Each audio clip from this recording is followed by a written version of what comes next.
বাঁধ ভাঙা উচ্ছ্বাসে মেতেছে পাকিস্তানের করাচির বাসিন্দারা। ভারতের সঙ্গে যুদ্ধবিরতির খবরের পর দেশজুড়ে চলছে উল্লাস। দুদেশের সংঘাত বন্ধে মশাল মিছিলে যোগ দেন হাজারো মানুষ। পাকিস্তানের জন্য একটি আনন্দের দিন। এটি পাকিস্তানের বিজয়। যারা এখানে হাজির হয়েছেন তাদের ধন্যবাদ জানাই। মিছিল বের হয় পাকিস্তানের রাজধানী ইসলামাবাদেও। মিছিলে নানা শ্রেণী পেশার মানুষ সমবেত হয়। ভবিষ্যতে ভারত যদি আগ্রাসনের মতো দুঃসাহস দেখায় তাতে দাঁত ভাঙা জবাব দেওয়ার হুঙ্কার দেন অনেকে। পাকিস্তান যুদ্ধ শুরু করেনি, এটা আমাদের কাছে বড় কিছু।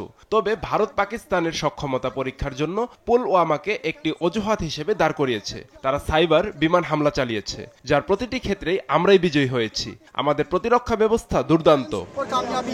এ সময় ভারতীয় প্রধানমন্ত্রী নরেন্দ্র মোদীর কুশপুত্তলিকা দাহ করে ক্ষোভ জানায় বিক্ষুব্ধ জনতা। যুদ্ধবিরতিতে সমঝোতায় পৌঁছানোয় সবচেয়ে বেশি খুশি দুই প্রান্তের সীমান্তবর্তী মানুষ।